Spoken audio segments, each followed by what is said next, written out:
spot emotionally. We all feel good. No, Josh seems frazzled. Chris seems a little chippy. Zach seems like he's in a good spot though. I'm good. I'm almost done with school, so I'm like happy. That's good. Yeah. Well, you're finishing up your semester, so you weren't really plugged into the whole Wesley Steiner thing. True. Yeah. We need somebody that's not in high school anymore, or not in semester college. That's the kind of AD hire we need. Ooh, Josh, who would you hire as the AD? Anyone, Chris like Nee. any person. Chris Nee? Yeah, I think I'd hire Chris Nee as well. Chris, would you accept Chris? Hell no. Money is great, but no. A lot of stress. An AD has to do so many different things and wear so many hats. You like my hat? No. Happy Hanukkah, Josh. Did it finish last night? Yeah, that's why I'm just depressed. You know, I was thinking about this. With holidays, you have Halloween, which I enjoy the hell out of. And then you have Thanksgiving, which I think everyone enjoys to some extent or another, varying levels. And then you have either, for a majority of the population here in America, either a Hanukkah or Christmas in December. And then it's kind of like Valentine's Day. Who cares about Valentine's Day? Like, it's a big drop off emotionally. It gets cold and gray. All right, I'm tweeting this out. Oh, Chris is about to go off on the chat. Uh-oh, Chris. Easy there, big fella. The thread carried over here. Ooh, Mike Ryan from Dan Le Batard Show says, look for movement on the Manny front early this morning. Oh, Jesse, what's up? Big Kush, my man. Wait, who said that? Mike Ryan from Dan Le Batard Show said Manny. He's talking to Jesse every Wasn't Sunday. he reporting like this morning that things weren't like going well or something? I don't know. It's all over the place. It's all over the place. The bench is live. Up early. I've been up since I got up at 5:30 today. Oh. What's up, Jesse? Good to see you. Uh-oh. I accidentally put in the StreamYard link. We're going to have all these people trying to enter. There's too much going on. I'm frazzled too. Delete. All right, so I need to get the linebacker board up here. All right, get some people on the report on Marv up here. Go start doing a Patreon for people want to call in the show. Is that allowed? Mm-hmm. Let's see. All right. Doing it for real this time. Did Devon Mortimer flip on Saturday night? Oh, yeah, we'll have to add Devon Mortimer to this too. Or did they catch him at the airport? Devon. They got him on the way back. Mortimer. Zach doesn't know. He has finals. He can't concentrate on him and Chris Marv hit connecting flights. All right. 3, 2, 1. Welcome to On the Bench. I am your host for today's episode, Brendan Sinone, joined by Christopher Nee, Josh Newberg, and Zach Blostein. Who would we say is the most frazzled out of the three of you right now? Is it Josh? It's Josh. He thinks he's losing here, so it's all downhill from there. Why'd you have to point it out? Hi, guys. I don't think I'm frazzled. I'm just honestly a little bit hungover from the 8th night of Hanukkah. We went a little hard last night with the family, so I'm here. Those latkes slap a little different on the last day. Alcoholic drink? No. Well, Manischewitz wine, but we didn't drink that. My brother was making Negronis, and we just had a lot of wine. There you go. I had Elliot on bourbon on the budget the other day, and he was like, and I was like, it was the second day of Hanukkah. I'm like, can you drink like right now? And he was like, yeah. He's like, I'm not that Jewish. What? No, there's a lot of drinking involved with Jewish holidays, so that's not a it's not a bad thing. Okay. No. All right. There'll be a lot of drinking during Christmas for me coming up in a couple weeks. There'll be a lot of drinking probably tonight as well. There's a lot of drinking for you on a Tuesday. Well, Monday night's bourbon on a budget, so there'll be a lot tonight as well as we record.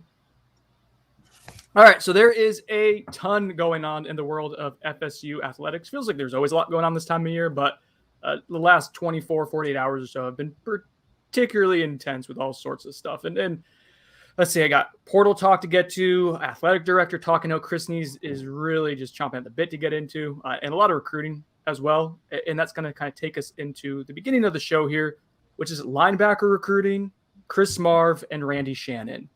I have all those things written down here in my script. And as I've contemplated how to kind of open the show, I really don't know. They all feel kind of related to some extent or another. So let's start off first with Wesley Steiner, the 4-star linebacker from Miami, plays at Miami Central, picked Miami over Florida State on Saturday during a live commitment ceremony. Zach, I will throw this to you because you really kind of got things going on Saturday morning with the idea of, people went to bed, including, I believe, Florida State staff, probably thinking that they felt good about Florida State's chances going into the day. But you heard otherwise early on Saturday morning, and that kind of shaped the rest of the day. Yeah, I spoke to a source early in the morning, and they didn't express confidence about landing Basaint later that day. As things started to, move forward, I felt more and more confident about that Miami crystal ball pick. And Josh can touch on this too, but I think Miami made pretty much a last-second play here. Florida State really felt good. It's not like, this is just recruiting. It's not like this is something that happened days ago. This legitimately, I think, happened the day before Basaint. The switch happened the day before Basaint was set to decide. Florida State felt confident that whole week, pretty much dating back to that visit, the unofficial he took for the Miami game, and he got to witness FSU beat Miami inside Doak. And after that trip, I really felt good about where Florida State stood. After the in-home visit, I think the FSU staff felt good. I don't think they had a definitive answer on where he was headed, but by all accounts, they felt good. And then that, Friday night into Saturday morning is when things kind of shifted.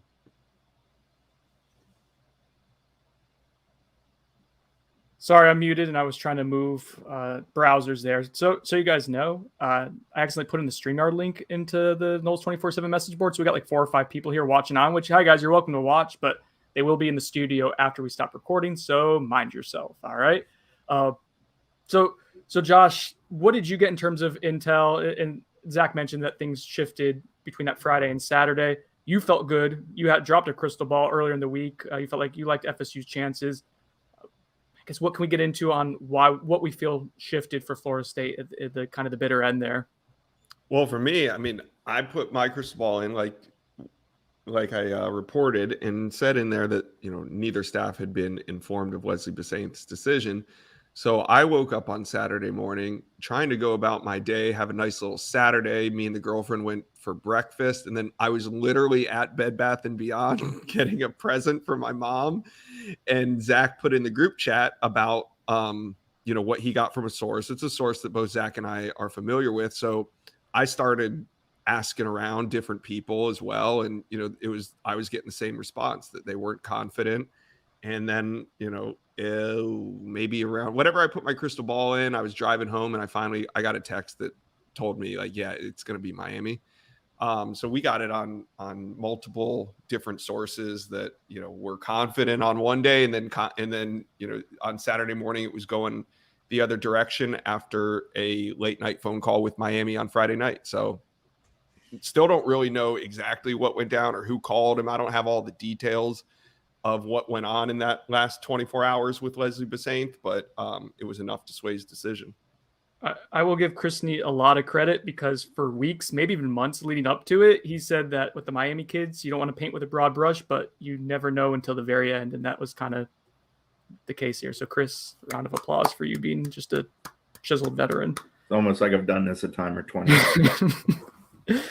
So when actually the commitment came to fruition and Josh is taking calls right now because 'tis the season, busy season.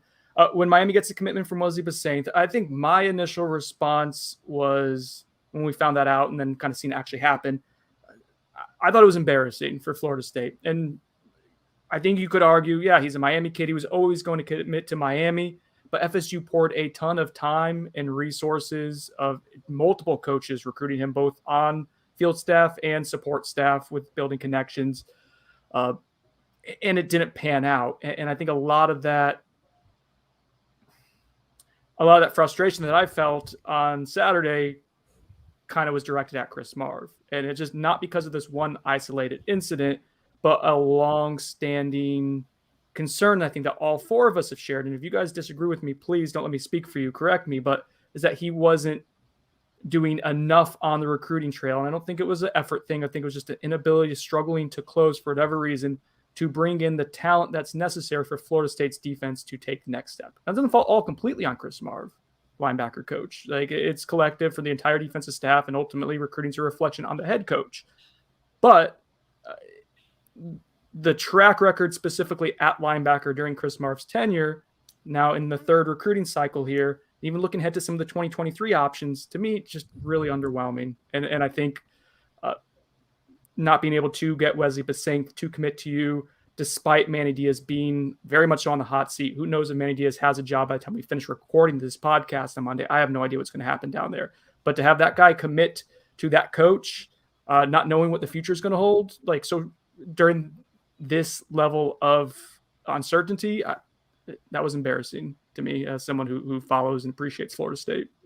Yeah, I found it deflating because it's concerning that FSU can't rectify their situation at linebacker. It's about Jimmy and Joe's as much as anything, and FSU has failed to secure enough guys who are of that level. The best recruit brought to FSU in part by Chris Marv, and FSU recruits as a staff, so don't fall in the trap of us only saying it's Marv in all these cases. But obviously he's a position coach. He has to rectify his position. That's what's going to determine whether he keeps his job or not. Ultimately, in a normal situation, is what he has at his position. The best one is DJ Lundy. Yeah, I mean, to add on to that, isn't there. Yeah, that's the results speak for themselves in terms of recruiting. What were you going to say, Zach? I mean, to add on to what Chris said, I just think it's the results speak for themselves, like you said. His two commitments during his tenure at the linebacker position, Chris Marv I'm talking about, is Jordan Eubanks from the 2020 class and Omar Graham. And that's not a knock on those two guys. I think Omar Graham could be a really serviceable, maybe even star player for you down the road if he can develop. But that can't be your only guys that you're bringing in. Omar Graham isn't a traditional linebacker. He literally, his high school tape is just him rushing off the edge, and he's really good at that. But how can you got to see how he converts to a more traditional linebacker at the next level, because at his size, he's not going to be an edge rusher at the college level. It's just not what's going to happen. He could do it at the high school level because obviously it's a different level of football. But yeah, I mean, it's not only the fact that Besaint didn't choose FSU. It's the fact that where do we turn next? Mm-hmm. There's not another guy that you can point to be like, oh, they're just going to go on him. No, there's no one. They're not. For whatever reason, Daniel Martin's not a target. That could be because they don't think he'd help them. But at this point, is he better than? I don't know. There's no options other than the transfer portal and right now. Like, you could say Jaron Willis, but I don't really think they're all out pushing for Jaron Willis. So isn't that another example of just either miscalculating a recruitment or not being able to close? Is Jaron that's Willis? The thing. It's like we were looking at the linebacker board in May and June and thinking, wow, like Marv's setting this up nice. You got EJ Lightsey, Jaron Willis. Oh, EJ Lightsey. Oh. Yeah. Wesley Besaint, Daniel Martin, all those guys were at one point, I think, favoring Florida State. Like, EJ Lightsey would have committed to Florida State if they continue to push. Obviously, he goes and ends up in UF's class. I still think he could be, a good option for Florida State, but I don't think that's going to happen. But it seems like whenever these guys come down to decisions, Marv, for whatever reason, wasn't able to close. With Jaron Willis, he grew up an FSU fan and chose Georgia Tech. And obviously that's a unique situation, but twice he chose Georgia Tech. He officially visited Florida State, and it seemed like he was about to flip, but it didn't really seem like Florida State was putting on all-out pressure for that flip. I don't know. It just, for some reason, at that position, they just can't close. Yeah, if you're putting all your eggs in one basket, as they did in the end with Wesley, you got to land it. It's that simple. It's not a position where you can afford to miss. Wesley Besaint was not a +1 situation for FSU. Wesley Besaint's an insanely talented young man who I think had a shot of coming in here and contributing very early in his career if he were to end up with FSU. And you missed on him. That's all well and good. But the issue is what next is a huge question mark and a major concern. And now you're probably portal hunting. And we all know that's sort of a, hit and miss scenario. It's a 50-50 as all proposition. Yeah. But yeah, when someone's in the portal, they're in the portal for a reason. Well documented on this show. So, Chris, you mentioned what's next. Do we want to go what's next at linebacker recruiting or what's next at linebacker coaching and where Chris Marv's status is with the program currently? I feel like Josh can double DDT this if he wanted to. I don't. Josh doesn't give me the confidence that he normally exudes right now. What do you mean? I broke the story on Chris Marv. That's not what I'm saying. I know you did, and that's why we're going to throw this to you here. I don't feel like I have 100% Josh right now. I feel like I have hungover Josh. No, it gives me trepidation. Yeah, so yesterday when news started breaking about Randy Shannon being on the trail, we all started making phone calls. And based on what I was told, I reported that I believe Chris Marv and FSU had parted ways or moved on one way or another. I do want to clarify that I did not report and I do not believe that Chris Marv was fired. I'm trying to find out if he's headed to Virginia Tech, but either way, I think it's a situation where he's reading the room and is going to take another job. That being said, technically he could return back on the field or back to an on-field coach. At FSU. He's currently been removed from on-field duties, and Randy Shannon is on the road recruiting for Florida State, which is kind of what tipped this off, right?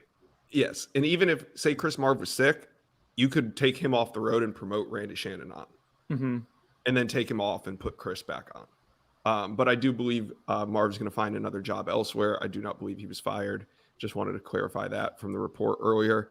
I also kind of wrapped it all up in one neat little package saying that I'm hearing Randy Shannon will move into that role, likely long-term. I wouldn't be surprised. Now, this isn't going to happen anytime soon, but I wouldn't be surprised if Shannon got the linebacker job with a co-DC title. Once those contract deals are worked out, we'll let you know. But also, it's not a slam dunk that it's going to be Randy Shannon, but I do believe that's the direction they're headed.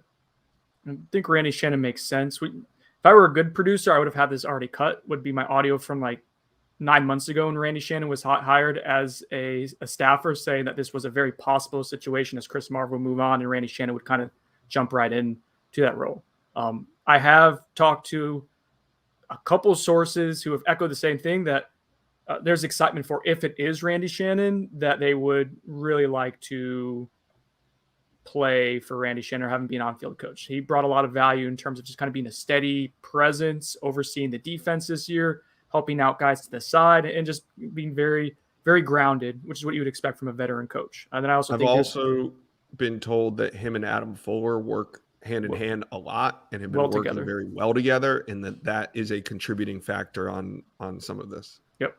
I think Randy Shannon's value has been everything that I thought it could be, and then some when he first came here. For what you paid for him this past year, I think it was well worth it, $60,000. He gave you a shot at Wesley Besaint. He's giving you a shot at Earl Little with his connections. It'd be great if you could close on either one of those guys. We'll see. But in terms of him just helping out, he's been huge. So I think he would make a lot of sense if that's ultimately where FSU decides to go, as expected right now. Anything else we want to add on the coaches before we kind of just paint the final picture of the linebacker board as it stands right now? Everybody else on the coaching staff is accounted for. I don't expect any other changes. And as I've kind of said this whole time, I didn't think Mike Norvell was going to fire anybody. This is kind of the way that if there were going to be changes, how I thought it would go down. Yeah, a couple house cleaning bits on this. Brent Pry coached Chris Marv. That's the VTech tie that exists there. Yesterday, FSU did confirm, an FSU official did confirm that Randy Shannon was a countable coach, meaning he officially is allowed on the road. They did not issue any comment on any other coaches currently on or previously on the staff.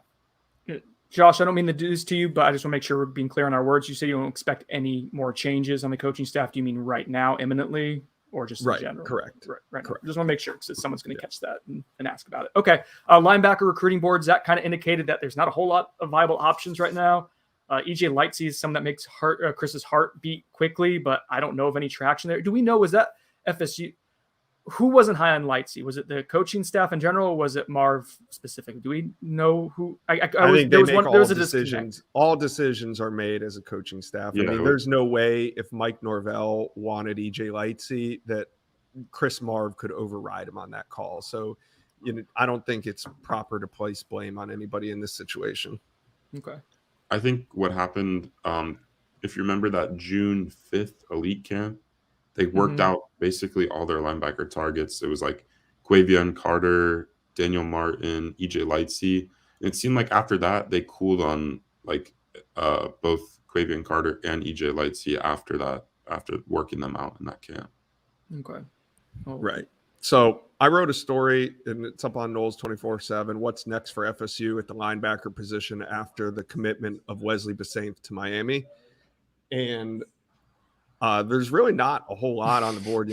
Like we talked about, Jerron Willis is a possibility. Daniel Martin is likely not a possibility. Demario Tolan's a long shot. Shamar James is an extreme long shot. Guys like Mekhi Mason, Aubrey Smith, or Devin Smith, I don't think they're going to go on. We already know that they passed on Brandon Jennings, so don't even get that started. We got to see what happens this week. I mean, we're just here to report the news, and the news right now is that there's not a whole lot on the board, but this is a week that the coaches are out on the road, and I expect something to change. And for people while you're there, I just dropped it. What's next at linebacker? I put the link in the chat if you guys want to go ahead and click on that. It's at Knowles 24/7. And I think there'll still be, regardless of kind of what's happening with the coaches here, some attrition at linebacker remaining. I think Kalen DeLoach and DJ Lundy are pretty solidified and bought in, and I think we'll see kind of what happens with the rest of the position group as things try to settle in there in the coming weeks. So still bodies to be added to that position group. This is not a finalized product by any means. Let's move to the recruiting trail. It was a active weekend with official visits. Zach was on the bench. Zach, do you want to fill us in on what happened with the official visits, and I guess any intel and insight you got from the couple of guys who were on campus? Yeah, I mean, it was just two guys on campus this weekend. Florida State 3-star defensive line commit Aaron Hester, and then Georgia 4-star defensive line commit Tyree West. Hester, everything's good. Plans to sign in December. He'll be an early enrollee coming in January, so everything's good on the Hester front. And then with Tyree West, I still like where FSU stands. He talks so much about how close he is with Kenyatta Watson. I think that's one of the main reasons why he's super interested in Florida State. Obviously, they've been involved with him. We've reported, for months, longer than any of the new schools that are trying to get involved here recently. And I think that's playing a role. The proximity to home. He's got a lot of family. He talked about that in our interview, that he wants to see him play at the next level. So, with Tift County only being an hour and a half drive from Tallahassee, that's working in FSU's favor as well. So I like where FSU stands. He's going to take a midweek official visit to Auburn. Obviously, we'll see if he makes it, but I expect that to happen. And then Tennessee is set to host him on an official next weekend, and that'll be his last visit before he signs on the 15th. Anyone want to add to what Zach provided there? No, I think Zach did a phenomenal job. I mean, Hester's been a super solid commitment. Both of those guys were at the basketball game with Coach Norvell, Coach Papuchis, Coach Hagens were all there. Ryan Bartow, Kenyatta Watson were also there, some other support staff members. Tyree West was accompanied by multiple family members. I noticed Aaron, I believe, was with mom and dad. Dad obviously played here. I think Aaron Hester could have probably guided his own tours. He knows this place very well. And with West, they've done a really good job. The only thing coming up with West is Auburn midweek. Don't know the exact day, in Tennessee next weekend, correct? Yeah. Josh, where's your confidence with Tyree West right now? 8. Okay, Chris, what's your number? I think I've climbed to 8. Me and Josh are meeting in the middle now. Ooh, double 8s. Wow. I still feel very good about West. I think we all do. You never count your chickens, before they hatch type thing. But somebody asked, is Tyree an EE? Do you know, Zach? I don't remember if he told me. I think so. We know he's an early signee. He's an EE. He's an early enrollee. An ES. We don't know if he's an EE. Okay. Let's see which direction we want to go. Let's pivot to We'll do a few more recruiting developments in a few minutes here, but let's kind of set the stage, and we'll do a more in-depth preview later this week. Chris will be on the bench, and Chris, I hate to break this to you, I may be joining you for emotional support because there's going to be a handful of official visitors in Tallahassee this upcoming weekend as well. Yeah, you're going to be with me. I mean, I can not be with you if you prefer to do it by yourself. That's very reasonable. I'd rather Chris spend is my going to enter himself Saturday at home. into the portal. Into the portal I go. You love okay, it. so this weekend, JUCO DB Marquise Gilbert expected in. Offensive tackle Julian Armella expected in. He was at Auburn this past weekend. He's talked about maybe fitting Florida in. I don't know if that's going to happen, but FSU this coming weekend, I feel pretty good about where FSU is with him. Azaria Thomas, who's from Niceville, defensive back over there. I personally think he's a safety, but sure, he's a defensive back. He's supposed to come in this coming weekend. He is one that FSU and the staff, with Randy Shanahan included, went to see yesterday. Mike Norvell was part of that visit. Marcus Woodson's done a good job. They're building a bridge. That was a relationship that was sort of, I don't want to get too super deep on it, but it was weird. It was a little strained because of he's Wanye Thomas's little brother. Azende Reyes is, I believe, half brother who is at Georgia Tech as well. Both of those guys are at Georgia Tech. I don't think that AZ had a whole lot of interest in FSU for a good bit of the process. They just kind of were that school that, yeah, I know they're down the street. I went to their 7-on-7 this summer. I've had contact with the coaches, but no, they're not it. It was Florida, Oklahoma, LSU. He essentially told us that, Chris. Like that wasn't. Yeah, I mean, he told us that at the. He wore UF gloves to the FSU of. Yeah, and at the 7-on-7, I asked somebody about him, and he's just like, it's just not going to be happening with him and FSU. Like they can be nice to him. He has cordial conversations. He doesn't. It wasn't contentious. It just wasn't in play. Right. Well, you fast forward in all the schools he's looking at has had coaching changes.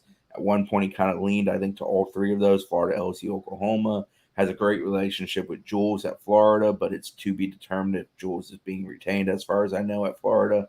So that's kind of opened the door, and FSU's done a good enough job of building relationships with him that he's going to give him the time of day, and he's going to come over here for a visit. And they have a legit shot of landing him here a week out. And if you asked me 6 months ago, I would have told you were crazy.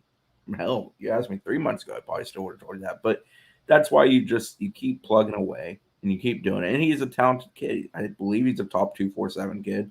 He's a 4-star level kid. He's a good ball player. 100, yeah. I think. Then, yeah. Go ahead, Zach. No, I was just gonna say I think Marcus Woodson's like the biggest player here for Florida State, because even though it hasn't been always great between the two sides and Thomas and FSU, Woodson's always remained in the picture in communication with Thomas just in case a situation like this were to occur, and obviously it's happening. So I think, like you've said in the past, you've told me that Thomas is huge on relationships, and I think that's why UF is still involved, because they, obviously we don't have clarity on whether Jules at UF, Coach Jules at UF is going to be retained or not. But I think Woodson becomes probably the next longest tenured coach that's been in talks with him, right? Yeah, I mean, he's known Corey Raymond a long time, and I believe Corey's going to be retained by LSU. I think Brian Kelly has indicated that already, so there is that factor, but I don't know if there's any relationship there with Brian Kelly. So when relationships get severed, it gets interesting, and sometimes you build a bridge, and eventually they might cross it. As far as other potential visitors this weekend, and you guys can chime in anytime you want, Daniel Lyons is someone I expect in, but I have not actually had him tell me definitively he's coming in this weekend. His teammate Dante Anderson has previously told me he may visit in December. Obviously, that would put it onto this coming weekend because it's the only remaining weekend. I believe our transfer two that they hope to get in, Jared Verse is one of them. I know they hope to get an official locked in for this coming weekend. As of Friday, I believe it was when we last spoke, that was the plan. He was going to Syracuse this weekend, FSU next weekend.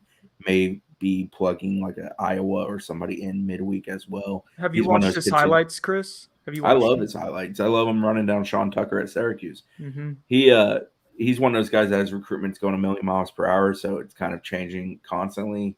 I check in here and there, but I also don't want to wear the kid out. But as of last check, he intended to come in this coming weekend. Micah Pittman's coming in this weekend, correct, guys? Yeah. Anybody else I'm forgetting?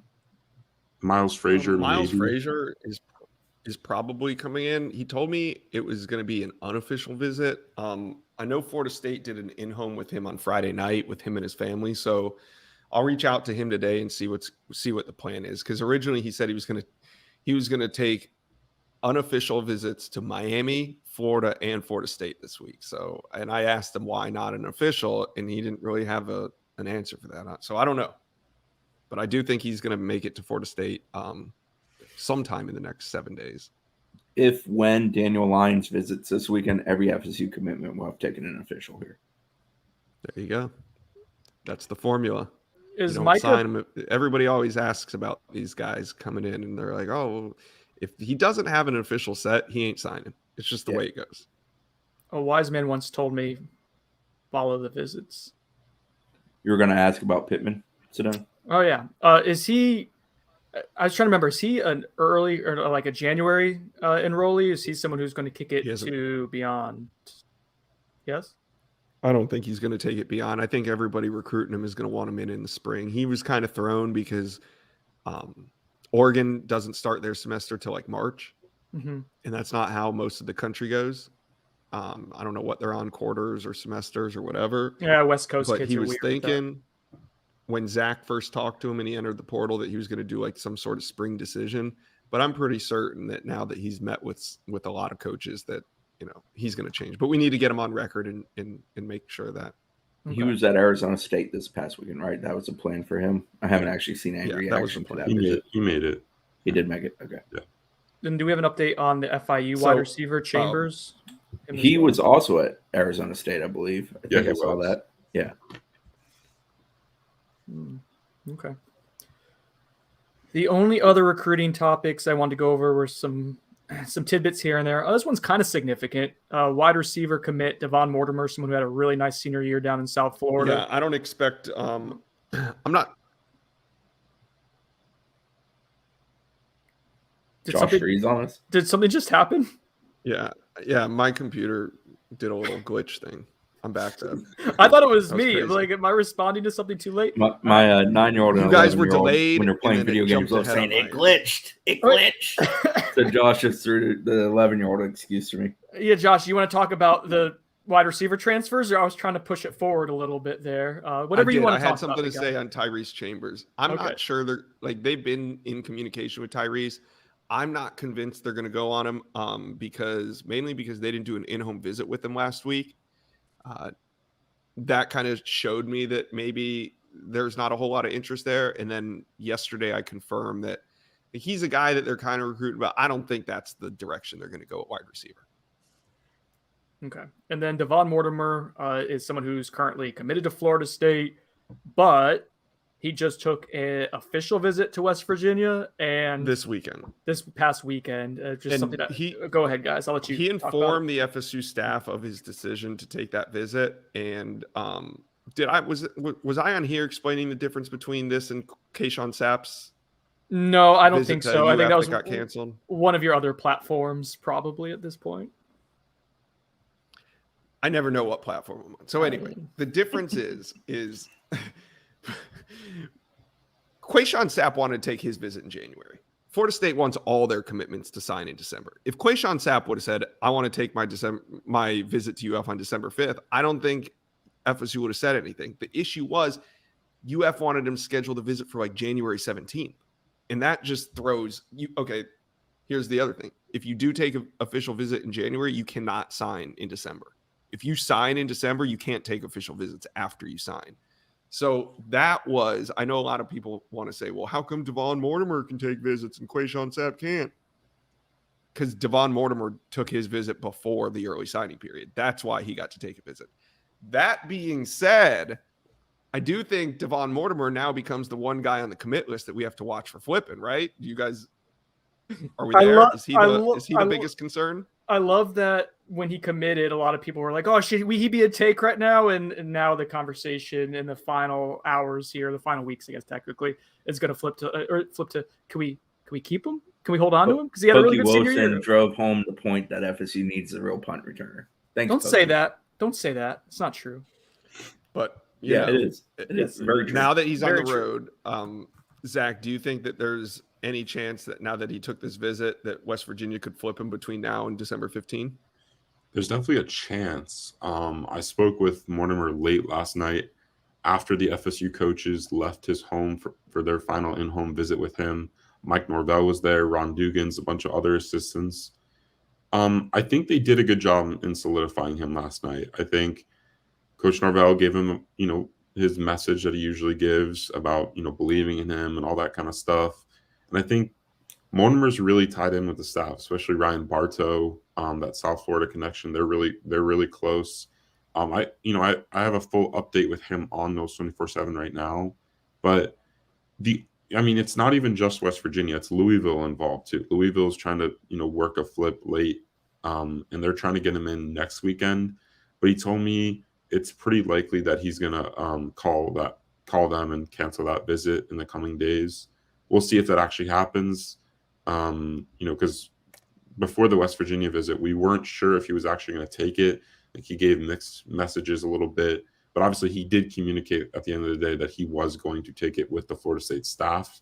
But we'll see how things unfold this week. I think it's worrisome if he goes and takes another official, but I'd like where FSU stands to sign him if he doesn't take another official this coming weekend. Okay. Chris, if there's anybody else out there on the commit list that, there's concern over, well, I should ask you this right now. Is there anybody else on the commit list that you're concerned over outside of Mortimer? The things with Woody have really quieted down. Maybe we see Auburn make a last-ditch effort to get him over there this coming weekend, but I feel like FSU's weathered that storm very well. Beyond him, there's nobody I think I can point to. You always keep an eye on the guys at the top of the list. That's Travis Hunter, Sam McCall. But I feel like we've addressed that time and time again. Travis Hunter certainly has addressed that time and time again. And, till Sam McCall does something to give us concern, I'm not concerned. Okay. There's another thing I want to bring up about getting down to crunch time here with early signing day approaching. How do you think Florida State this time around will address guys with borderline grades? That are committed or not committed? That are committed. I think you got to make the judgment off where the transcript stands today. If you think they can make it, you've been committed to them. They've been committed to you. Stick with it. If you don't think they can make it, spots are essential. You can't afford to be locked into a spot that you don't use. You can't have a Manny Rogers situation, basically. Right. And we've seen Florida State kind of suffer from this rule in taking a guy like Manny Rogers who didn't make it in, and then you lose that spot, in perpetuity for how many classes is it? It's the next class? Just the one, right? I think it's backwards forwards. Just the off season. You can't. Right. So I think we might see something shake loose there if there's a guy or two that they think might not make it in. Just something to watch between now and signing day because of the rules and how they've kind of changed over the years. Let's see. Other recruiting stuff, some tidbits. Camden Brown was visited in home by Mike Norvell, correct? Yes. And then Javante Barnes is getting a visit as well, I think from Dilly this week. So those are guys who continue to get visits allocated to them, which is probably worth watching and noting. The plan as of a couple days ago was for Jared Verse to get a healthy amount of the staff in front of him today. They were going to make a pretty big push. I got to double check and make sure that's still happening. But I know that was a plan at the end of last week prior to his visit to Syracuse, as that thing was really picking up steam. When it comes to the transfer market right now, I'd say Versa and Caden Lyles and Micah Pittman are in probably that order are the biggest priorities for Florida State right now. Zach enjoying Versa. Is that what got you, Zach? It's verse, like chapter and verse. We love you, Josh. Josh is hungover. We've established that this morning. Let's go. I got a lot of names going on in my head that I'm told are important, and then all of a sudden they're not important. So I got to learn on these guys, and then I got to get rid of them, and then I got more coming in. So I messed up one letter. We're going to stop the podcast to laugh at that. Yeah, that's exactly what we're doing. Zach's laugh. I was laughing at Zach's laugh too. Josh was in full-on off-season mode a week ago, and I feel like the embers burnt a little hot there, and now he's got to recharge a little bit. Is that fair, Josh? Is that an accurate assessment? We need like a day or two to kind of get you revved up again? Yeah, but I'm revved up. I'm here. I used yesterday. I didn't do I got on 0 platforms yesterday, so I need a little break from all my platforms, and now I'm back, man. I don't know. Yeah, I love the offseason. It is. I love what the transfer portal has done to people say it's ruining football. Maybe. I don't know. I just know it makes the offseason a lot more fun because it's like free agency has been incorporated into the recruiting aspect, which is more like free agency and draft. It's a little much, though. I don't know. This might to do this every year to cover recruiting and the transfer portal. Like this might be my last run at this. I don't know if I can handle both. Well, hopefully, like FSU's usage of the transfer portal will wane a little bit over the time. Like if they start, I think it's time for somebody younger than me to take over and cover the portal and recruiting. We got Mr. Flipmas. Looking at you, Zach. We got Mr. Flipmas right here. Do we think the portal is ever going to be as nuts as it feels like it's going to be this cycle? I feel like this cycle is impacted by COVID a lot, by a lot of kids that went to schools and never visited there, or just the fact that there's going to be a boatload of coaching change. Because essentially 2 cycles of coaching change are happening in one with a lot of big dominoes falling. So I feel like that's impacting the portal more this year. And combined with that, I don't know that FSU is going to keep leaning on the portal like this. I don't think they really wanted to this year as much as they're going to, but they have to. But I think the intention long term is that they don't keep doing this. Yeah.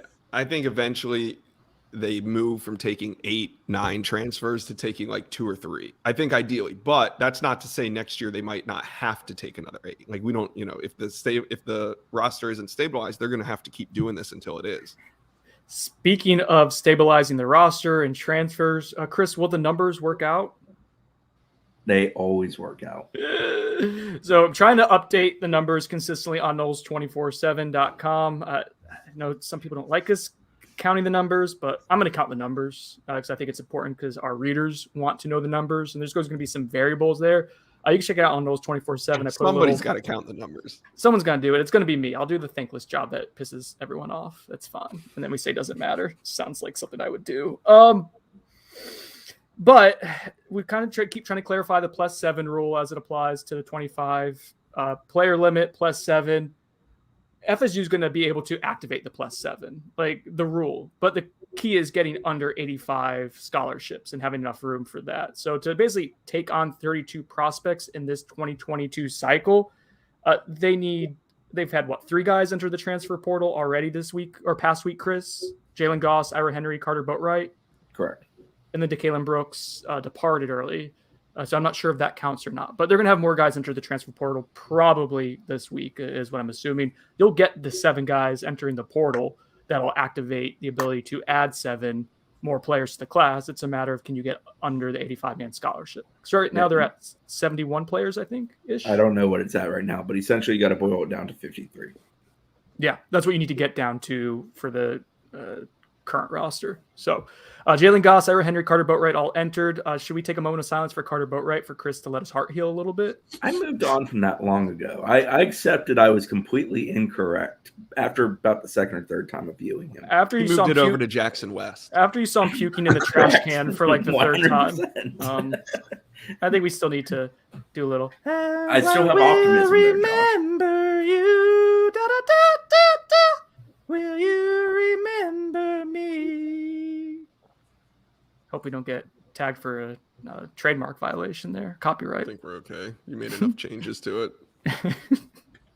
So none of those 3 guys were major contributors. I will say at the end of the year, Ira Henry was taking a lot of snaps with the second team and even sometimes the first team offense in practice, which was, I think, more of a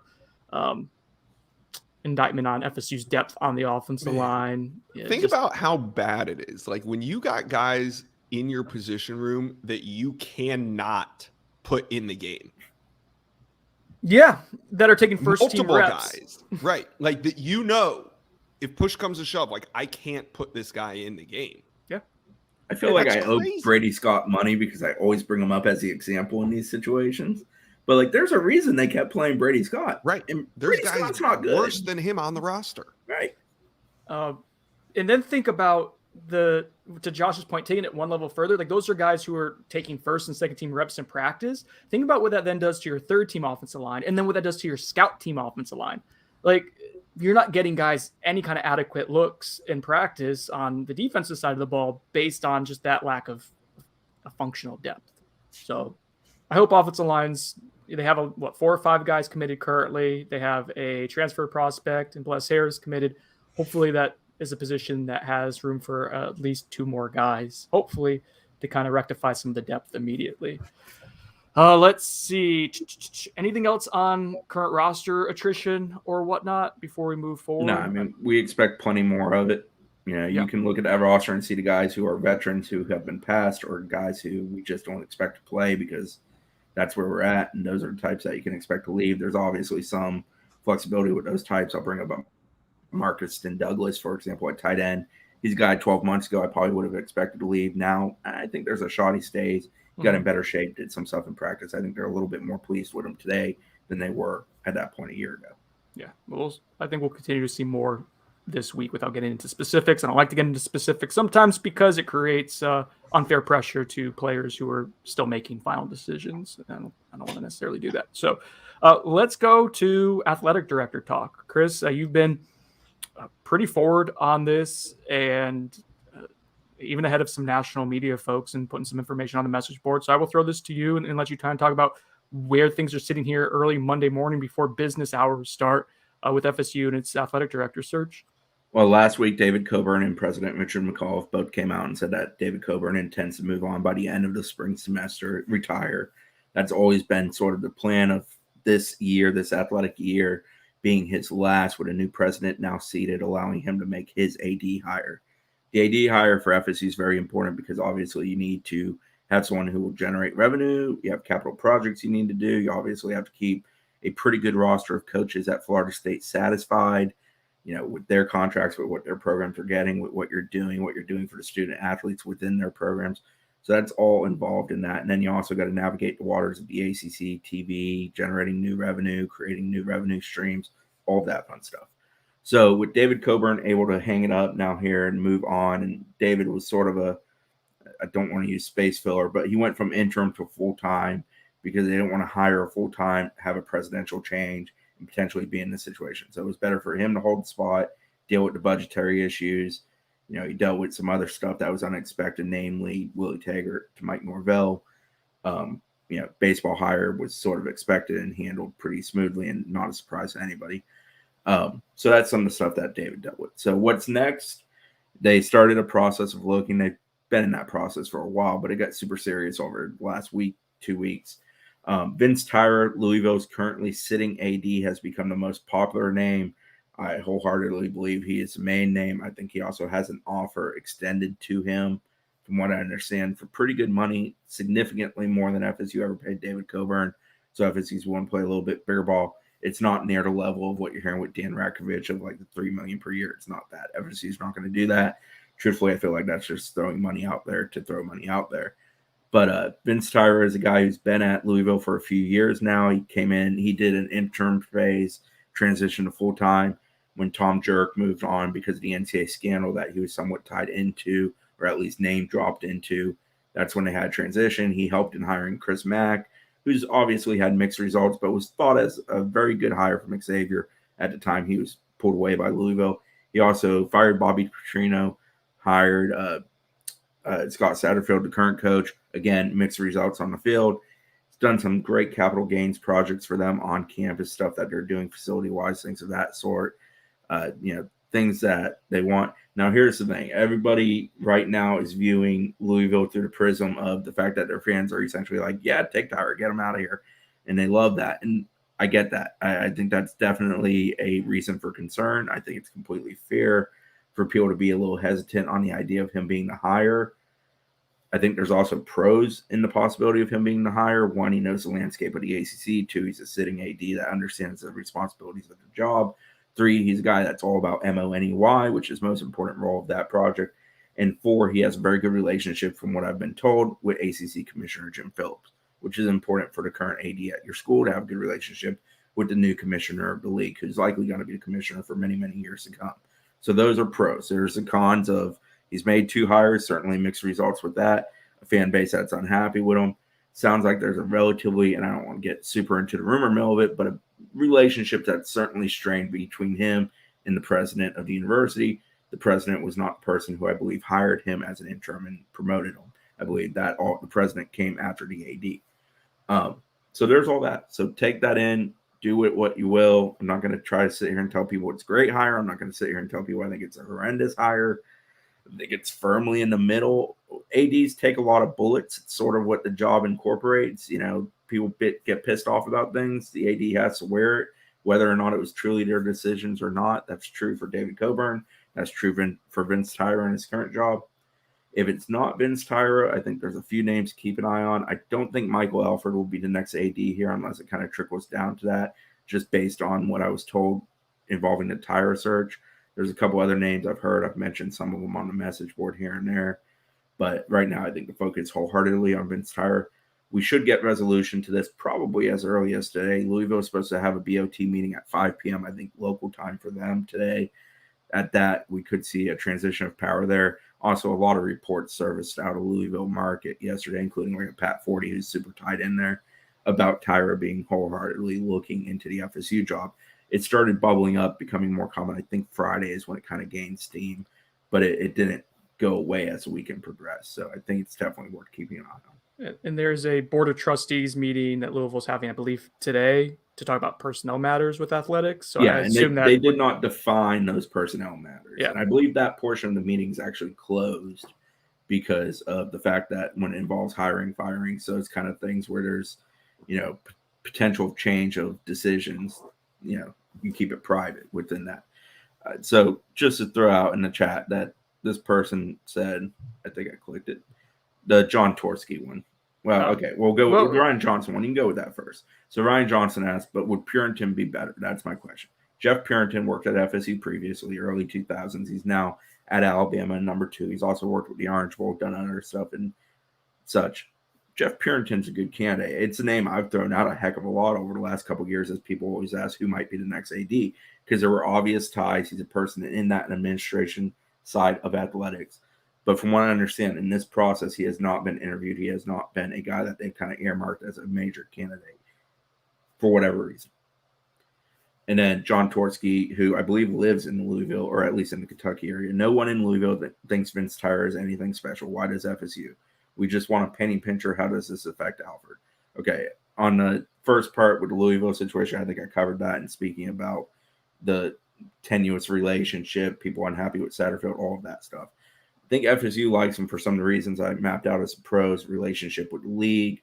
He's a guy that's about MONEY. He was a businessman before he was ever an AD. He's done well in capital gains, those kind of things. He's a guy that's a project manager. A lot of those things are similar to, I would say, Dave Hart.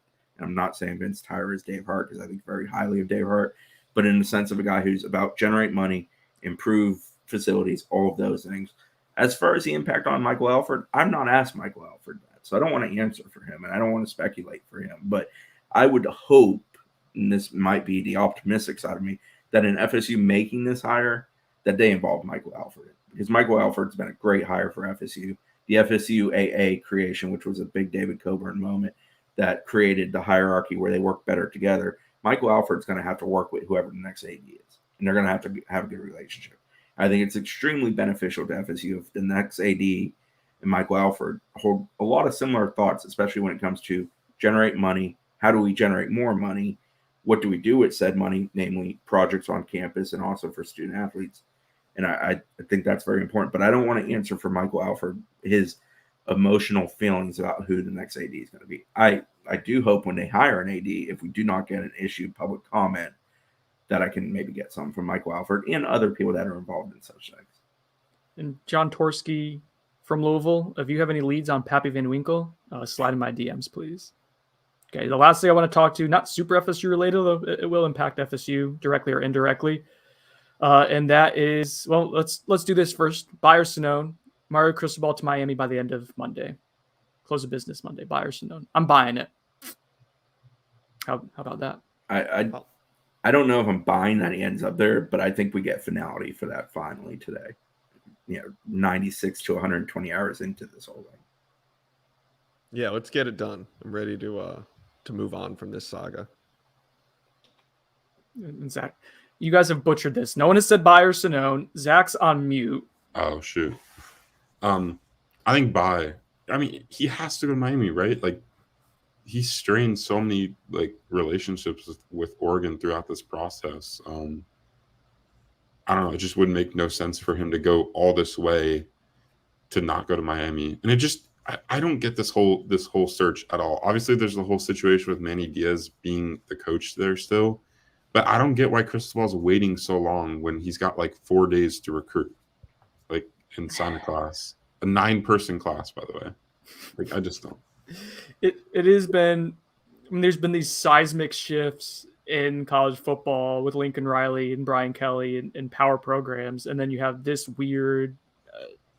It's been strange and strung out in an odd way. I'm with Zach. That's my reason for thinking that he probably goes to Miami. I don't know if he has I think he's burned some bridges at Oregon based on our Oregon side's reporting of it. Them possibly taking off an offer. Phil Knight not being super happy. Remember, there's still some hurt feelings over the way Willie Taggart left and the way he left Oregon for Florida State. So I think that's kind of a sensitive, it's a sensitive topic or development for Oregon. So if Cristobal does end up coming home to Miami, Zach, you mentioned that not a whole lot of time for Cristobal to recruit, but I do get the feeling like he's recruited at a national level at Oregon, still has ties to Miami. The transition class will be the transition class, but I think he'll have some inroads with guys like a Nigel Lee Kelly from South Florida, or Kevin Coleman, who he's recruited, someone from the Midwest who he's recruited to Oregon. I think that exists as guys he'll have a chance at least. Yeah, I definitely agree. I think Nigel Lee Kelly is the guy you turn to, because I think if Cristobal, but yeah, I mean, I think if Oregon was 20 miles from his home like Miami was or is, I think he'd end up there. But the whole reason why he's not probably going to go to Oregon was because of the distance. His mom, was big on distance. He wants to come see him play, and that's 3,000 miles or something like that, crazy away. So I think if he ends up at Miami, I think Nigel Lee Kelly has a good shot of ending up in that class as well. I think Miami was doing well there regardless, but if Cristobal is the head coach, I could definitely see that happening soon. So I see somebody in the chat mentioning that Mario was on ESPN yesterday talking about their bowl game. That's what coaches do. Bowl games get announced. They talk about them. Did he answer any questions? There's been coaches sitting at dinner with recruits for one school. They get up and they don't ever come back because they've just left for another school. That's what they do. They all kind of, to some degree, lead you on, lie, and do what they want to do when it comes time to do what they're going to do. That person may be a politician now. Why would Mario take Miami? Because he loves Miami. Mario Cristobal loves that place. He bleeds it. He loves it. If they're going to pay him substantially and make a financial investment in the program, that's why he would take him. Just quick note here. It's being reported that Jules Montanar, the Gators cornerback coach, is not being retained by Billy Napier. Just for a note for that Azare Thomas recruitment. That also impacts the kid that decommitted from Notre Dame, Devin Moore. Yeah, I think Devin also had a really good relationship with Jules. Jules is popular with the guys he recruits. I think he has one of those, kind of like Marcus Woodson. He has one of those personalities that if you kind of connect with him, you're going to really connect with him. The last topic, I think we just need to do a round of applause for Florida State and the entire ACC. Brent Venables leaves for Oklahoma. Be the head coach. It's about time that guy takes a head coaching job somewhere. No? Okay. I'll sit on it. Let's end this podcast. Anything I got you guys some want coaching news for you. Oh my God. Okay. 12 years ago on this day, Florida State hired Eddie Gran from Tennessee. Thanks for throwing that wet fish. Where's Eddie at, Josh? right, I don't know what to do with that. He's back off field at Kentucky. They brought him. Mark Stoops brought him back. I don't know if he's an analyst I believe he's an analyst off field there. It's funny when I watch A&M games, I always see LD on the sideline. For whatever reason, him and Mark Romson are the two guys from the FSU days at A&M that I always see when I watch an A&M game. I got a call from Dawsey and Coley during A&M's bye week. They were riding out to lunch and they just wanted to chat. So they put me on speakerphone with the two of them. You should call up James right now and be like, so what's your boy Mario going to do? Let's get him on the pod right now. Call him right now. Don't tell him he's being recorded either. Right. It's totally legal. Yeah. On the Patreon show. Okay, Patreon. Hey, Not if a anyone wants platform to, of if anyone wants to sponsor On the Bench, we've had a lot of people reach out. Some positive talks ongoing. Still open for business though, so feel free to reach out to Josh or myself. Don't reach out to Chris because he'll just forward it on to me. Maybe Zach can be the one who closes the deal. Are you a deal closer? Oh yeah. Oh yeah. You can tell he is. This is your baby. I'll hold it. I'll shake it. But when that diaper has to be changed, I'm giving it back to you. Don't shake a baby. It's so Gently. advisable. Gently. You're the only father here, and you're the one talking about shaking babies. What's wrong with Yeah, you? you see how they turned out. Pretty good. Do any of you think I can close a deal? Like that's the issue. I'm not closing any deals. I'm not going to do it. I'm going to walk away from what I was going to say and not do it. Just going to not do it. He's going to make a Chris Marv joke. I'll say it for him. For On the Bench, I'm Brendan Sinone, Chris Nee, Zach Blossy. I'm pointing to them like you guys can see. Josh Newberg, guys, thanks for joining me. Thanks everyone for listening. We'll talk to you later this week. Peace.